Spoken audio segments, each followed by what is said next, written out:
Hello and good morning. Welcome to today's webinar for the ISO 27001-2022 transition.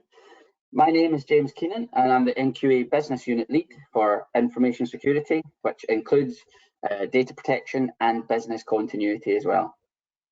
Joining me today is David Nutbrown. Over to you, David. Yep, hi everybody, I'm David Nutbrown, as James said, and I'm NQA's Principal Assessor for ISO 27001. And that essentially means that I take the technical lead here at NQA for all things 27001. I've been with NQA for about 2 years now, and prior to working in certification, I was an information security professional. I've got experience working in both public and private sectors, quite a technical background, but in recent years I've been specialising in governance, risk and compliance. James, back to you. Thank you, David. Right, so together we are going to discuss what the changes are in the standard, what's required by when on the transition timeline, and you'll all have an opportunity for questions and answers at the end, which we'll then publish afterwards, including a webinar that was similar to this that we did last year as well. So all that information will be on our website in due course. Now, we'll move on a slide if I can. Now first, a little bit about NQA for anyone that doesn't know us. NQA are a leading certification body with presence around the world, having successfully certified businesses in all the territories you can see listed on the map just now. We are consistently in the top 3 certification bodies for a wide range of standards right across the globe. Just some of those standards and the industries that we operate in are on screen now, and we also provide training courses in those areas at well pitched to all levels, and all the levels that you would need, from e-learning introduction to tutor-led lead auditor courses in locations all around the UK and Ireland if you require them. Okay. First, and for those who aren't aware, that's not the right bit. So range of courses, here we are. You can see it on there. Now we get into the good bit. So evolution of ISO 27001. That's shown on the timeline here. Adjustments, additions and bolt-ons have been added to reflect the fast-changing information security landscape of the time. The title of the standard has also changed over time, and the new title is now Information Security, Cyber Security and Privacy Protection Requirements. Now explicitly calling out the interdependency between InfoSec, cyber and data protection. Why the change? Well, the table shows the sort of things that were at the top of people's minds in a security sense in 2013 and what that landscape looks like now.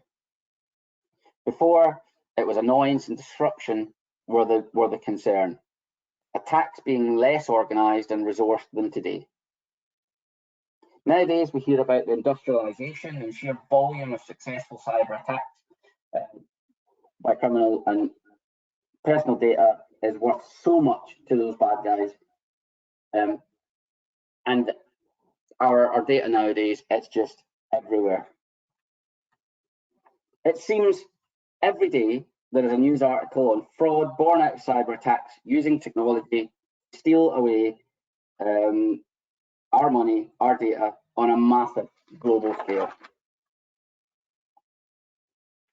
Now on to the changes. When you first look at the standard, not a lot of differences jump out from the Annex SL clauses 4 to 10, but there is in fact a number of small and not unexpected adjustments. These adjustments are designed to remove ambiguity and align to the similar areas of the ISO standards such as 9001. In fact, the changes reflect what we have seen the information security management systems evolve toward on our audits as best practice has been adopted. We don't expect aligning your ISMS to the new Annex SL to be onerous, but we have published a gap analysis to assist you with that, and that'll be available on our website very soon. An extract of the detail is on screen now, and it's focused on the clause 4.2, understanding the needs and expectation of interested parties. Before, it was about determining interested parties and their requirements. Now it adds the need to detail which of these requirements you will address in your ISMS. Now the area with the most amount of differences, Annex A. The 14 old control groups we all know and love no longer exist. They have been condensed into these new 4, which within them detail 93 controls instead of 114, which are all further designated as preventative, detective, and corrective, with by far the majority being in the preventative camp. You may recognise some similarities in other security frameworks and methodologies, which will make it easier to align them all. 11 controls are new, and David will cover those in a bit, with the rest consolidated and condensed. A perfect example is change control, going from 4 controls to 1, all encompassing control in the new version. Now, on to David for the new controls. David. Cool, excellent, thanks James. So as you've heard, the 2022 edition of ISO 27001 has indeed introduced 11 new Annex A controls. I've said during previous webinars, they're simply an extension of where information security and cybersecurity are currently sitting, and they just reflect current good practice anyway. The new controls shouldn't come as a shock to most people, as in the majority of cases, you will indeed already have implemented them within your current information security frameworks. The main difference, however, looking forward, is that as your information security assessors, we at NQA will now be asking you to evidence that you are indeed effectively operating and implementing these new controls on top of those others that you're currently evidencing within your ISMS.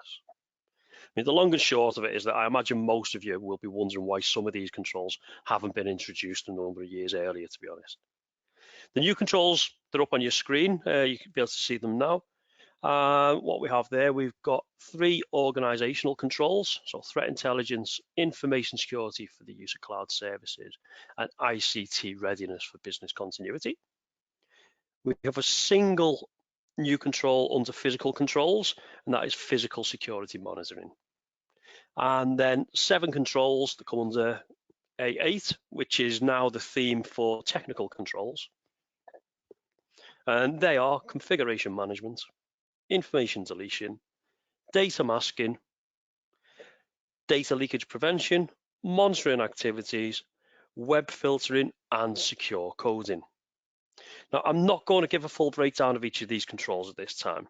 I'm pretty sure most of you have already been aware of them for some time. And as I mentioned a minute or so ago, you've probably implemented most of these controls already as well. What I want to do is to take the next few minutes to introduce you to NQA's gap analysis tool, which James sort of mentioned earlier.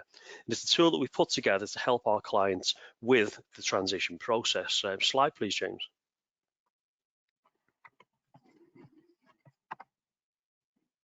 So the gap tool, it's due to go live on our website any day now. We will expect, in fact, we've mandated that it must be filled out prior to your transition and presented to your auditor during your transition audit. The completed gap analysis will be recorded as evidence during your transition audit. For those of you that have multiple management systems and certified to more than one standard, you may have used one of our gap analysis tools in the past. But what I'm hoping is that what you can see up on the screen here, and when you actually are able to download the tool, you'll see that we've made a lot of improvements to this latest iteration of it. It's now available as an interactive PDF. Essentially, it consists of 2 parts. We've got part 1, which introduces the new concepts and controls. We have part 2, which will guide you through the changes to the standard that don't actually introduce new ideas, but instead highlight amendments and tweaks to existing controls. Next slide, please, James. Thanks. So here you've got an example of part 1, and this shows 2 clauses up on the screen that have got new requirements.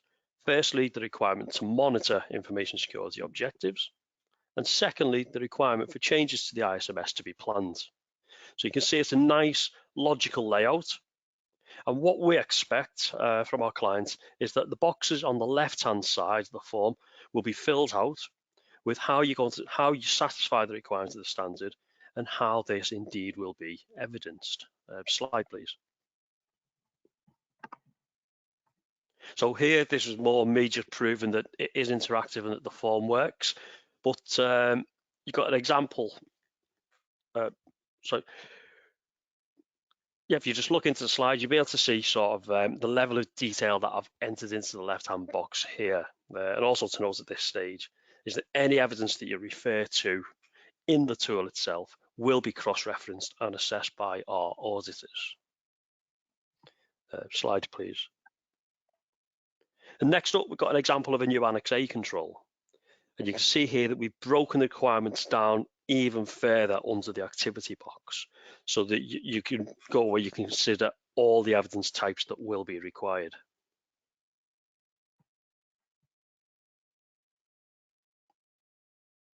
Cool, next slide again, please. And then on to part 2. This is where your existing ISMS should already demonstrate evidenced compliance. So here on the screen, something nice and easy. Part 2, as you would expect, it's pretty lengthy, but I expect you to help. I expect this to really help you to map your current controls and to evidence how you're fulfilling the requirements of the 2022 edition, which will lead us on quite nicely to the next slide, hopefully. So your assessor will expect to see that your statement of applicability has been mapped across and now reflects the requirements of ISO 27001:2022. The 2022 edition still has a requirement for this to be documented, and implementation of the new controls and the reorganization of Annex A will trigger the need to review your SOA. Could you just go back one, please? Thanks. As before, we will expect that you have listed the necessary controls, justified control inclusion and exclusion with robust justifications for any exclusions, and that you note whether the controls have been implemented or not. You may also consider the use of attributes. Now, attributes, they're not mandated, and I'll reiterate that again in a bit, but ISO 27002:2022 does make reference to the use of them. Attributes themselves, what are they? They're simply a method for labeling and sorting your controls and your risks. There are 5 types of attributes mentioned in the guidance document, and they are control type, information security properties, cybersecurity concepts, operational capabilities, and security domains.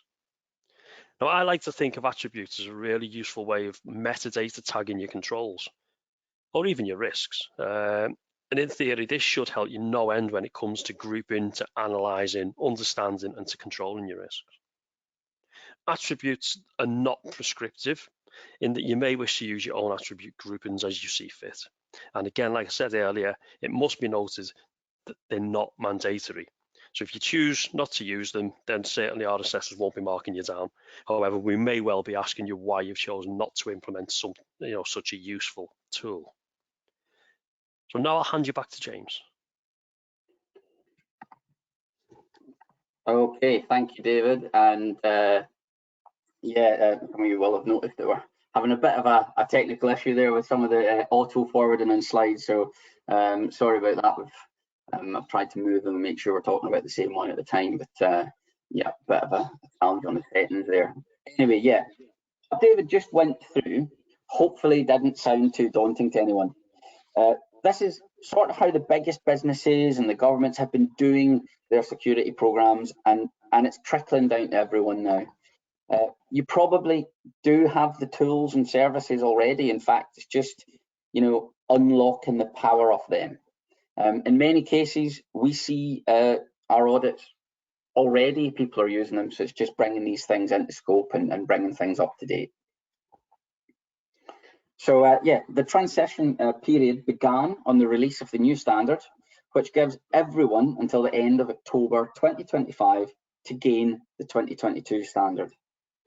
And us as NQA, an accredited certification body, we have to be cleared by UCAS to certify by the new standard. We are going through those steps right now, and we're ready to go on that one. While we do complete that process, you can prepare your ISMS.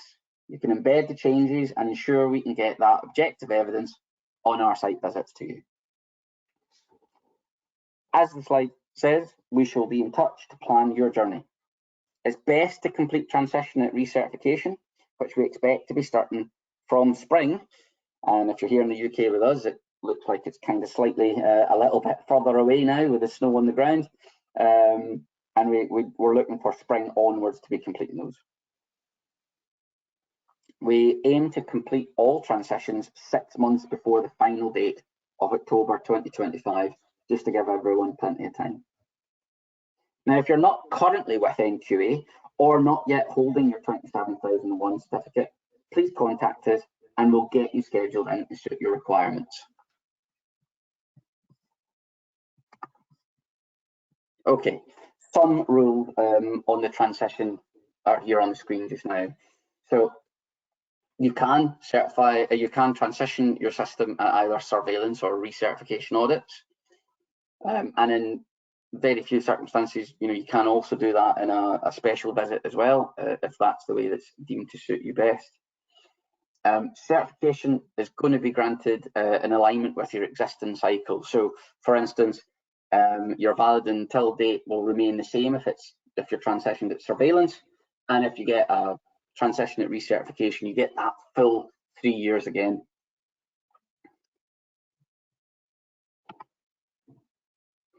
Now, just some things around about what you need to do to prepare for transition. We are strongly encouraging you to undertake a management review and an internal audit to the new requirements. Great evidence when we're there, but also showing you that you've got your controls in place and that you're ready to go. And as a minimum, the client must have completed a formal gap analysis using the document that we've been mentioning and reviewing that output with top management again prior to our auditors arriving.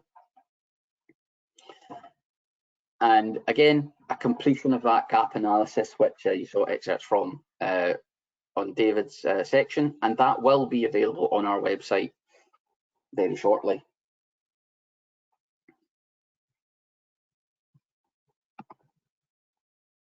Okay, so thank you very much so far on the webinar. So that's us got to the end of the presentation part. We're now looking for any questions that you may have, and we'll look to answer those. There are already a couple waiting. The first few of those are about the audio being bad or poor, so hopefully that's isolated or indeed has gotten better. If not, we'll look to see what we can do for the recording when we upload that onto our website. But thank you for pointing that out to us before. Now, next question here, we've got one from Vicky here. Do you have a stage 2 audit in May? Would we be audited on these new controls, or do we have to complete the gap analysis? Now, Vicky, you are already at the stage here where you've booked in your audit. It'll be booked into 2013, so actually we'll just be going on the old standard there. David, do you have anything to add? No, exactly that. So essentially it depends what you booked in. I imagine that you are booked in on a 27001 2013 stage 2, so there will be absolutely no requirement to look at the gap analysis. That'll come later on in your cycle. If indeed you were booked in as a stage 2 for 27001 2022, again, because you're not transitioning, it's a direct certification, then there'll be no requirement either for the gap analysis. So the answer is no, but again, there's a slight sort of it would depend which version of the standards that you are being audited against as to whether you may have to go through gap analysis in future. Yeah, and Vicky, and just to add to that point as well, you'd really be looking to have your ISMS up and working for that bit longer. Bear in mind you're going for stage 2. Probably best just to continue with your initial plan, and we'll get you transitioned to the newer version of 2022 in due course with some of your next sort of surveillance visit once you Yeah, have your verification. Yeah, we've got there as well. So Vicky's clarified it is for 2013. So yes, Vicky, absolutely. You know, hold fast, no gap analysis, but you will have to do it at some point on your cycle. Excellent. So next question here. I suppose it's quite similar. It's, will our auditor be expecting these tools to be completed before our scheduled audit in November? So Fiona, you're asking that question there. It sounds to me like you haven't actually specified that you're wanting to transition at that point. So until you decided that you're going to go ahead with transition and that you're ready, it would all be to the 2013 standard. You may decide you want to go for 2022 in November, and if that is the case, let us know and we'll book in that mandatory extra day to go through the transition detail. Okay.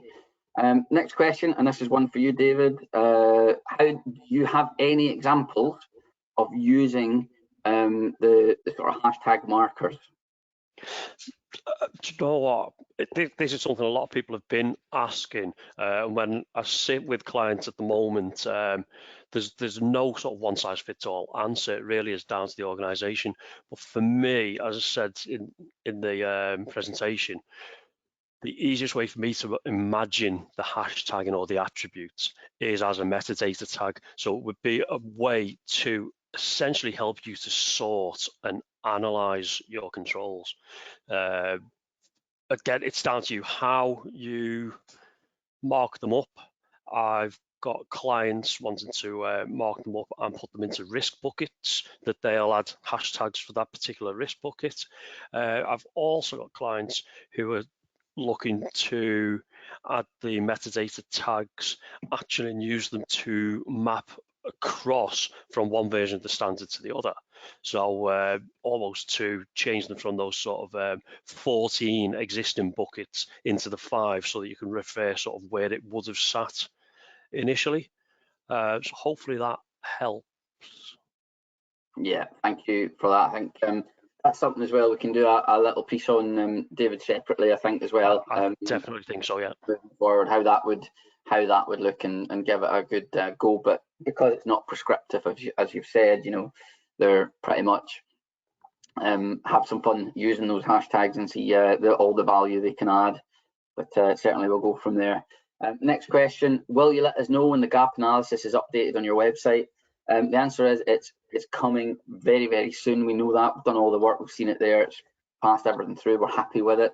It'll certainly be, we'll mention it in the Intune newsletter that is sent out to everyone that's on the mailing list for that one. So it will be, like I said, available on the website, and we'll in turn let everyone know from that point. Moving back through, so we've got some more questions here we'll have a look at. Right, David, yeah, one through this time. So do you have to use the NQA gap analysis form, or can another gap analysis tool be used that's been created in-house? So we are indeed mandating that you fill in ours. Now that is so that everybody across the board is presenting us with the same documents in the same format. So that's the simple answer to that. Yeah, cool. And, you know, bear in mind that it's from the same source material. Chances are that you'll just be able to, you know, copy and paste from whatever sort of other tool that you've used, that you've written yourself there, and get that into the format. But it just will make things really, you know, run smooth on transition day because it's the same form and the same order that our auditors will be used to seeing and going through and have experience going through when they get to you or your clients. Okay, next one. Analysis tool, can you save progress and do it in sections, chunks, or do we have to complete in one go? Yep, totally up to you. You can save it as you go along. It's a nice document that's interactive, and you just save as you go. You don't need to do it all in one, which would be quite the task. So no, thank you for the question, Russell. Don't have adding it, they already have 2013, which is good. I think that makes the answer correct then. Is a gap analysis an NQA requirement or an ISO standard requirement? David? That's an NQA mandated requirement. So as I say, we are pushing it out. We are mandating that everybody completes it. It is an NQA requirement. Yeah. All right, and certainly, bear in mind that it's designed out of the various sort of 27002 and all that sort of guidance that's been published so far. It is aligned with what ISO are stating as the new standard and the difference between the two. Hopefully that answers your question there. Right, David, this is definitely one for you coming in. I know, because we were talking about this today. So A.5.7. Threat intelligence seems to be an area that is causing the most angst with the businesses that they work with. What would you say is the minimum requirement for organisations to be compliant in this area? And I know you were looking at 27,006, David, so hopefully you'll have an answer ready to go here. Well, actually, do you know what? We answered this question, I feel, in our November webinar. So it might be worth digging that webinar out and having a look where we actually dug into that control and what that means to us. But essentially, threat intelligence, for me, I mean, the minimum requirement would be that you understand your intelligence requirements. You are you're going out and you're gaining information resource, and that information resource is being analyzed with your requirements in mind. So the big one here, I'm an intelligence professional, is that information that has not been analyzed is not intelligence. So it's that analysis that is key, but it's got to be tied to business specific requirements, is my answer. James, anything to add to that? Yeah, it's just the way I look at it is it's the difference between news and intelligence. So if it's already happened, there's not a lot you can do about it. If it's something that you've seen before it impacts you and you've had the chance to action that intelligence. So I mean that's a key bit for me in terms of what's going on there. But certainly, again, it's some detail that we can go into further on a special sort of threat intelligence only. But if that was something that there would be value in doing. Yeah, cool. There's another question here on attributes. Just where do we say that the recommended ones were listed? So that's in ISO 27002, which is the guidance document to support 27001. So it's in 27002, 2022. Another question about the gap analysis. So yeah, we'll definitely have to make everyone aware when that becomes available. So we'll take note of that. Thank you for the two people that have asked there. Ian here asking for a little bit more detail around operational attributes. Anything else to add there, David, over and above what we've done, or do you think we're all... I think you were right, James, and we shall put this on the list, and we'll actually do a webinar focused on attributes so that we can brush up and make sure that we're presenting all the facts in one sort of succinct brief in the probably not too distant future. Yeah, brilliant. Thank you for that, David. And I do think that'd be useful. I actually look forward to doing that one so we can, really start playing around and seeing what good value there is in those. So yeah, good idea. Right, next one. Do you need to declare in advance if you want to transition during your next surveillance? Or is it something whereby if you are ready in time for that audit, then you'll be able to tell the auditor at the time? Keith, great question. Thank you. I think what we're looking for here is, we mentioned that mandatory transition extra time that's required. So we need that extra day, so we've got to book that in. So if we haven't got in contact with you and you're ready to go, if you get in contact with NQA, with the schedulers there, they'll book the extra day and we'll be ready to transition you at the time. But we can't just arrive and do the transition. Our auditors need to be aware of what they're arriving to do. David, you happy with that answer, anything to add?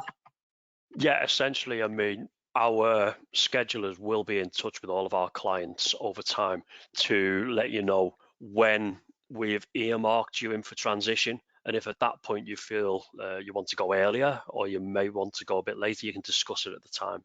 But essentially, yes, we can't be expected to just turn up on the day and transition you without it being sort of pre-booked and us having that mandated extra day put in as well. Yeah, brilliant. Thank you, David. So, is there a requirement to monitor inbound and outbound electronic traffic? David, do you want to take that one? It's not a specific control. I'd have to just get my head back into the standard. It's not specific control that's coming up that's looking, jumping out at me. For my mind, I was going to say my focus has been on the new controls. Yeah, so for my mind, David, it's one of those things that, and it's a good thing about ISO and the framework. It doesn't necessarily be as prescriptive, talking about that sort of ingress or egress monitoring on network. But what you would, or where I think you would see this, is that sort of alarm monitoring. When you're using data loss prevention as well, possibly. Yeah, exactly. And I think all those standards roundabout would combine to be that. So not necessarily specific, Mary. And by the way, if you do have if we haven't answered that question, just get in contact. Happy to have a discussion with you so I can really understand the context of what you're looking at there. And we'll go for it. But yeah, thank you for the question. All right, next question, the individuals left. It was about business continuity. Any changes, with any of those, it's slightly sort of changed within the standard itself. So just have a look at those appropriate sections when we see the gap guide. That'll help out. But as I said, that person's left the call now, unfortunately. I've got a question in from John. Not currently 27001 accredited, but have an ISMS to the principles of the previous standard plus Cyber Essentials Plus. Is the gap analysis tool available to standard preparing and establishing a compliant system? It sounds, John, as if you would, certainly the gap would be able to help you with that if you've got an ISMS that's to the standard, even though you haven't been certified.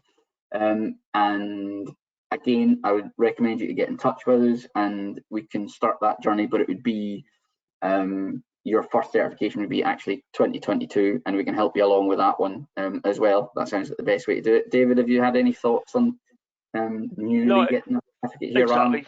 No, so John, the gap tool will be available on our website, so you're free to download and use it. But certainly, if you were to come to us for certification, it would be to the 2022 version of the standards, as James said. So there would be no requirement for you to present a gap analysis to us, if that makes sense. But if you want it to help you, it's on the website. Well, it will be on the website in the next few days. Yeah, cool. Thank you for that. So next question, if we have any further questions after this, who can we ask? So yeah, we're always available to take questions via website, get in touch, contact us. David and I are also around on LinkedIn if you want to add and ask a question there, or give us a call through the sort of standard number there, which is 0800 052 2424 or info@nqa. It'll all info@nqa.com, and it will all find our way to us there. So any further questions, we love to take them on. It's our opportunity to learn as well. So thank you very much for any questions that come in, those in advance. All right, so next one here from Reg. We had a successful surveillance audit for 27001-2013 this week, and it was very useful to discuss the new standard with the very knowledgeable auditor. Thank you. So yeah, Reg, great point. Thank you for the feedback. That's really useful as well. And I think that's kind of as part of our training that we've been completing with all our auditors, we're really encouraging that sort of discussion with clients at surveillance for 2013 to just steer or look at some of the, or be mindful of the 2022 version of the standard, when we're having those discussions, and it sounds like that's really worked there. So thanks for the feedback, Reg. We'll look into that one. Thank you. Okay, got one in. Again, it's from somebody who's left, unfortunately, but as I said, we will answer all these questions in the frequently asked questions and webinar section. So if a client were moving from an alternative certification body, could they do the gap tool and pay transition fee and be onboarded from 2013 with another certification body to 2022 with NQA. Right, if I break down that question, and David, help me out here if I've maybe misinterpreted that. So you've got 2013 with another certification body. Yeah, we're happy to do normal transition, normal onboarding to us and transition at that point. David, have I missed that? Is there anything there that maybe I've misinterpreted? That's it. I think what the ask is can we do a transfer transition? Oh, right. Yeah, a transfer transition. Yeah, is the That would be answer. like We'll a get special. the gap tool filled out, but get it all booked in properly. Yeah, and potentially if that's not at surveillance or if it's coming over, that would be like a special visit. So yeah, I'm sure that is something that we could talk to, and yeah, we know the asker there, so we can certainly follow that question up at a later stage. So yeah, thank you for that. Right, next question here. Does Control 5.23 information security for use of cloud services overlap with 27017? So 27017 is the extension. So for cloud security, that's the bolt-on for 27001. So again, thank you, Georges, for asking that question. Does it overlap? I think it's probably easiest to say it's similar with all these things where you know, you're looking at some of the privacy controls. There's an overlap with 27001 in those particular controls. And it's the same for cloud here. It's the 27017 will go into more detail. And we do know that there is a plan with ISO to look at all those sort of bolt-on standards that go with 27001. David, anything to add on that one at all? No, I think you got it in one there. You know, 5.23 is a mini, and I do mean a mini 2717 in its own right, but 2717 as a bolt-on is still, you know, really is a value-added standard there. And James, yeah, as you said, ISO are looking to align the bolt-ons in the coming sort of months and years as well. Yeah, cool. So question here from Jane. We have a multi-site certification. Oh, this is a good one. Maybe we should have mentioned this earlier. So we have a multi-site certification. Will the extra transition day be added to all sites or just the headquarters? So Jane, that really does depend on the sort of complexity of your sort of arrangement there and what's looking. So it is a minimum of an extra day for transition, but with higher complex, higher risk, that's something that we would look at in terms of whether there's any extra days required for the transition for those multi-sites. The simple answer is no, it doesn't mean straight away that there needs to be extra days or each of the sites visited or anything like that, but it's something that we can discuss with you as we go forward. So yeah, please do get in touch for that one. And we can move on from there. Thank you. Right, looking at this question here, I'm just checking my time. Plenty of time for more questions, so that's good.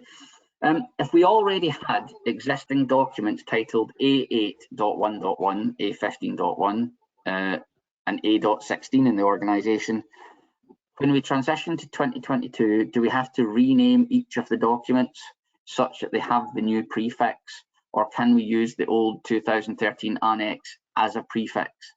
In my view, and David, feel free to have to add to this bit. That's your naming convention of your document. So I'm just looking for a document that does the role of the ones that have to be in your ISMS. What you particularly call them or what you number them, I'm not as fussed on, certainly, but certainly it would stop any confusion if you were to align them and just continue your own particular. We don't always see documents that are numbered with the particular annex clause or part of the annex on them. David, do you have anything to add on that at all? No, I mean, I'm probably going to offend some people here now with this answer. Cool. But if you go into the extent of going through the transition, it would be very sloppy not to do so. But by the letter of the law, what you call your document is up to you. But yeah, I don't see why you wouldn't change the documents to align completely with the new version of the standard, especially if you're already going through all that hard work of mapping your controls across. Yeah, cool. So another question here from Hilary. If we fail transition but have passed the old standard 27,000/2013, will we fail the audit, or can we try to transition again next time? There's a few options along there when we're going through. Certainly, I've got this if you want. Yeah, go for it, David. So essentially, this is why we're transitioning how we are, Hilary. So you will have the first part of your audit, which will be wherever you are in your cycle against the 2013 standard. If you were to pick up major non-conformities against the transition, against the 2022 specific requirements, then it wouldn't affect your 2013 certificate. And as you say, we could just book you in for a re-show for the transition. So hopefully that answers that one.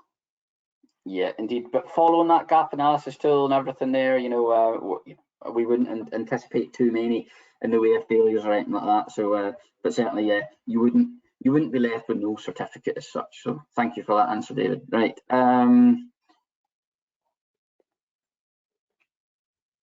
Now let's have a look. So I've got a question from Mary, and then there's a secondary one, and I'm hoping that I'm going to get this right. So data protection GDPR question mark, meaning is there a requirement under the new scope that covers information security, cyber security, and data protection? Well, that's kind of the name of the overall framework, and as a framework, there's elements of all of those within the standard. Again, there's the specific bolt-on of 27,001 for privacy. It's sort of agnostic in the sense that it's about all data protection laws and having the framework for privacy. So GDPR, yeah, that would be in Europe for EU GDPR, and in the UK it's UK GDPR. But certainly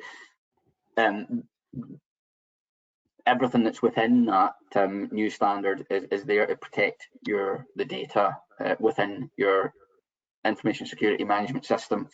Answered like a true DPO there with a it depends type answer, but hopefully, Mary, that answered the question. If not, please probably get time to ask another question if I got that totally wrong, or indeed you know, get in contact with us and happy to change that.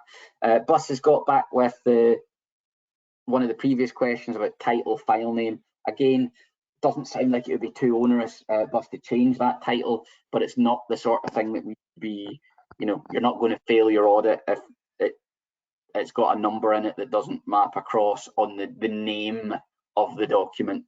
But as David said, it would just be probably nice and neat to make sure you're up to date with the standard and change those sort of numbers. James asked the question, where do you access recordings of previous webinars? That is on the website as well. What we'll do from this one though, when we get this one up on the website, there will be the newsletter go out, and if you've got access to the newsletter, Jane, we will signpost how to get to all the webinars there and all the previous ones as well. So hopefully you'll be listening to that one, maybe get back with some feedback how you find them, if there's anything else that you'd like to hear us talking about. Okay, question. How many days is required averagely for companies certified to 27,001/2013 to get prepared for transition 2022? Oh, crikey, this is going to be me in full DPO mode again and say it depends. David, do you have any sort of verbatim when you're out in your travels or from your auditors how long people are anticipating it's going to take? Honestly, it's not a question we can answer. This is something you need to take up with whoever implements your management system. We're here to assess and to audit. We're not involved in implementation at all, so we couldn't even give you a guidance on that, Reza, unfortunately. Yeah, and we've got a thank you for that. We've got a point here from Kevin. So according to UCAS, ISO 27017 and 18 are guidance only. They are not standards, as you state. So yeah, that's correct in the sense that there is no certification, unlike 277, which is you would get the certificate at the end of it. But certainly when we're going through and assessing against that, and when we see our clients using it and getting value, we are going against all those extra clauses that get added in from 2717, and it is that sort of best practice type how you would secure in the cloud and how you would manage privacy in the cloud. But thank you, Kevin, for that clarification there. Definitely worth mentioning that one. But yeah, as far as 2717 and 18 go, they are not going to be taking up space on your certification wall as such, but definitely worthwhile doing to make sure you're doing your cloud activities there. So again, we've got everything. Let's move on. We have a research audit in July. We're getting ready to transition. Do we need to run internal audits against both standards, as we are currently certified to the 2013 version? David, do you want to take that one? Yes, I can. I mean, for me, it's not about running an internal audit to both standards. It's about running an internal audit against all of your controls, regardless of which standard they satisfy. And then if you're hitting all of the controls for both standards, then you're absolutely covered. So yeah, that would be my sort of thought track on it, is absolutely, let's not treat this as two standards on your internal audit. It's just your controls and your processes that then hit the requirements of both standards. Yeah, excellent. Now there's another question in here for Kevin. Standard mandates a process approach, therefore a number of controls may be linked within a single procedure. This makes it impossible to utilize the control name for the procedure, etc. This is a big weakness of the template companies. Not entirely sure if that's a question or statement there, Kevin, and what I would answer with that one is from the point of view of certainly you're right if I'm getting correctly anticipating what you've typed there. You are right in the sense that it's not that single step through, and we certainly wouldn't audit like that. We don't audit with a tick sheet of now show us this or show us that necessarily. We're looking for the evidence. The gap analysis is slightly different. Remember, that's not the same as the sort of full audit. That is the gap and addressing those. David, I don't know if you've had a chance to read Kevin's no, I'm trying there. Sure, we can come back to it if we need to. Yeah, absolutely. And Kevin, look, sorry if I haven't done that justice. Please do get in contact. Give us a shout and have a separate conversation. I'd probably welcome that at the moment. That would be great. Thank you. Okay, some more stuff on attributes. Steve has mentioned here, can we use the attributes to plan our audits, or is there still an expectation to audit all controls even if they are low risk? David. So Steve, the expectation is your internal audit schedule is your internal audit schedule. Preferably, and when I was an implementer, I always went along the basis of having a risk-based audit schedule. So that audit schedule could be, over 1 year, 2 years, 3 years, whatever. But over that schedule, the entirety of the schedule, I would expect to hit up every single control. But I would more frequently touch upon higher risk controls. I hope that answers the question. Yeah, cool. Thank you, David. I think there's also a follow-on question to that one about control policies. And again, there's from memory, there's not like new policies out there that are being requested as such, but have a look at the sort of gap analysis part. I think Steve hopefully helped you with that one. And again, any further questions, do let us know.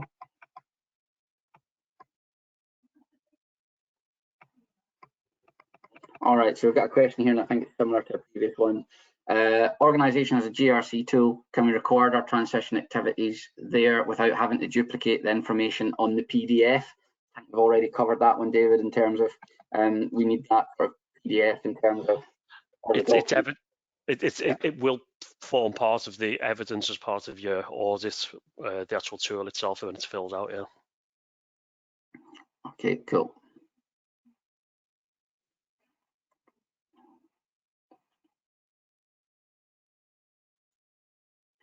Yeah, George, it's, I think rather than confuse the issue any further with what is and what isn't the cloud part, it would be something that certainly would be mentioned in your scope of 27, etc. Get in contact with us. We'll cover that one off. Again, you know, we can discuss cloud furthermore at a different point. So thank you for your question there on how that would appear and how you demonstrate compliance. So thank you for that. Question here about having removed 2013 controls. If it's still applicable to remove, i.e. you don't have a loading bay and all that sort of stuff. I mean, I know that's not necessarily in the 2022 one, or if you're not doing any development at all, yeah, just review what those new controls are, Sarah, and then see if it's still applicable to have them removed to you or in scope. David, anything on that one? Yeah, no, I think Sarah's asking a slightly different question here. So any of the controls that don't directly come across, do we just remove them? To be honest with you, Sarah, my view is that certification 27001 isn't just a simple tick box exercise. If you're still operating controls, regardless of whether or not they're specifically called out in a standard, if those controls are good today, why would they not be good tomorrow? So absolutely, there's no requirement to remove them. You know, so yeah, I think that is my answer. Is absolutely not, no. Cool. And another question on controls here. For applicable but not implemented controls, is there a need for a proper justification, or stating not applicable will be satisfactory? David. Resi, you've confused this. So you said they're applicable but not implemented, but then stating that they're not applicable. So they're either applicable or they're not. If they're applicable but not implemented, then I'd expect to see where we are in the implementation for a start. Why they're not implemented? No, if a control is applicable, it should be implemented essentially.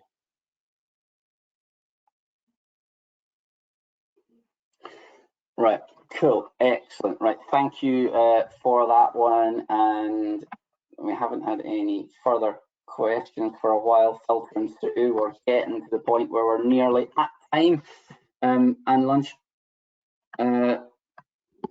Okay, David, anything further to add on the question? Have you spotted something that I haven't? Or we're good to go? No, I think we're good to go.